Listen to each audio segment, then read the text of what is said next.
כל שנה אנחנו סיכלנו יותר. כל שנה אנחנו השגנו יותר ביטחון. As Israel's Secret Service, SHIN BET is charged with the fight against terror.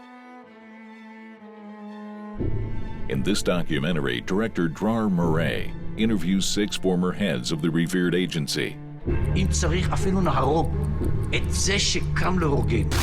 Together, they look back at decades of the Israeli-Palestinian conflict in The Gatekeepers.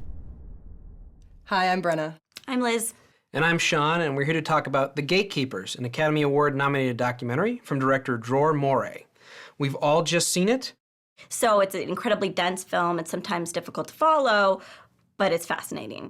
If you don't know your Israeli history, it's easy to get lost. They start with the Six-Day War in 1967, and they talk about certain terrorist attacks since then. There were times when I said, okay, wait a minute, I don't exactly know what they're talking about here, and they don't necessarily introduce it well enough for me to know the timeline. I did find myself a little frustrated at trying to put pieces together of exactly what was going on. But maybe, I mean, that's probably a lot like what's going on in the Middle East. It's hard to piece things together. I know people who are well-versed in world politics, and still, the Israeli-Palestine conflict is very confusing even for them. Well, and to make things even more complicated, each of these former heads of the SHIN BET have their own perspective to why we're in the scenario that we are today. You know, why we're still at war, why we've never achieved peace, why it seems so impossible. You get these like subtle hints to how they feel about certain events. Like they interview Avraham Shalom, and he got in trouble in the 80s because of a terrorist incident and how he reacted to it. And hearing his personal perspective on what happened is really interesting. Particularly since this is the first time that Avraham Shalom has ever spoken publicly about this incident. Right. This is the Cov 300. It was when some terrorists hijacked a bus in Tel Aviv. And essentially what happened was the security forces ended up beating 2 of the terrorists to death when they were already in custody. And Avraham Shalom had to resign over it. But hearing him speak about it and hear the decisions he had to make where he's like, yeah, kill them.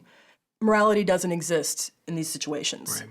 Hearing that kind of thing is extremely fascinating, at the same time kind of scary. They interview one of the members of the SHIN BET, and he says, now that I'm retired, I feel differently. But when I was there, when I was in the heat of the moment, you feel like there's only one path you can take. Yeah, he actually said, now that I'm retired, I'm a leftist. יש פה משהו לא טבעי במצב הזה. משהו הלא טבעי הזה זה בעצם הכוח שיש לך לקחת מ3 אנשים, מחבלים, כן? אבל לקחת ככה את החיים שלהם בשנייה. I've heard people discuss this in the same way before, and even though you're left with people who are major players in it, I still left the movie going, there's still no viable options to me. I'm still at a loss as to what happens now, and just because we have people who are high up in the organization telling me this doesn't really change anything. It's unique that it's coming from these guys. That's really the important part of this film, is that it's these guys who are so high up, who are in charge of doing a lot of the things that people criticize Israel for, are saying everybody's wrong, we need to figure this out. I feel like I'm getting a whole view on, it's not just one group, it's not just one group of people, it's multiple factions that are... Which is pretty accurate. Yeah. So the story is split up into 7 chapters. Each title is chaptered after something profound that one of the interviewees said. For example, there's a chapter called One Man's Terrorist is Another Man's Freedom Fighter. And it was apparently, according to Dror Moreh, that was his outline before he even interviewed anybody.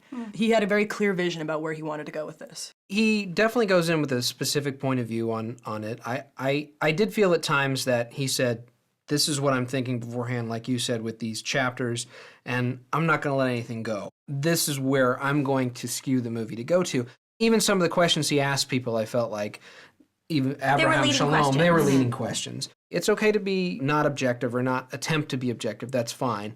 But there were things that I wanted to know about that I felt like he wasn't interested in bringing to the fold. You can hear the questions of our filmmaker, Dror Moreh, and it's so frustrating because they're not open-ended, they're not left to be interpreted. He's very clearly expounding upon his own point of view and asking these questions. Right. In that same vein, documentaries are written beforehand. That is what the process is in pre-production. There is a script that is written even before you get to the interviews. And so it does make sense that he has this bias as a filmmaker in this footage. True, though sometimes you can go in with a certain point of view, Right. learn something new, and it could change over the course of what you're doing. We didn't really hear him very often. It was only like 2 or 3 instances where we heard him in the background where he asked somebody for clarification or he asked a leading question. But since we only heard him very little, it made me wonder what other questions he asked to get the responses that he did get. While I'm not sure this film is worthy of an Academy Award, I do think it's necessary viewing considering the unprecedented interviews with these members of the Shin Bet. So I have to say, see it. Though sometimes this film is hard to follow, I feel that the insight gained from interviewing these 6 individuals is very valuable. So I say, see it. This is a very impressive film that takes a controversial topic and stays middle of the road, not blaming any one side, but instead calling for peace. I think everybody should see it. Cheers! Now, the Gatekeeper, along with the Keymaster, those are minions of Gozer, Stop. right? Just stop.